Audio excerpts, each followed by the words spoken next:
রবীন্দ্রনাথ সঠিক বলে গিয়েছিলেন রামের জন্মস্থান কোথায়। যারা তা মানতে চায় না তাদের কবিতা ও গানে, শিল্পে ও মনসুষমায় কোনো অধিকার নেই। যারা পুতুল দেবতা মানে না তারা ভুলে যায় মসজিদ, গির্জা, গুরুদুয়ারগুলিও আসলে পুতুল। তারা আত্মছলনায় পুতুল খেলা খেলতে চায় তো খেলুক।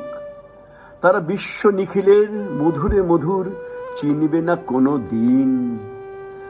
এতগুলো শতাব্দী গড়িয়ে গেল, মানুষ তবু ছেলে মানুষ থেকে গেল, কিছুতেই বড় হতে চায় না।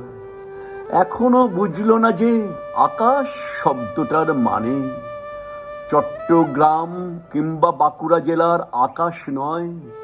মানুষ শব্দটাতে কোনো কাঁটাতারের বেড়া নেই।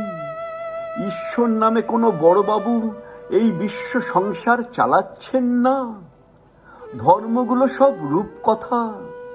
যারা সেই রূপকথায় বিভোর হয়ে থাকে তারা প্রতিবেশীর উঠোনের ধুলোমাখা শিশুটির কান্না শুনতে পায় না। তারা গর্জন বিলাসী, অনুভব করতে পারে না ঐকতান। কিছু কিছু মানুষ আমাদের সাবালক করবার জন্য মাথা খুঁড়ে গেল। তাদের বড় বড় ছবি ঝোলানো হয়, আসলে গ্রাহ্য করে না কেউ।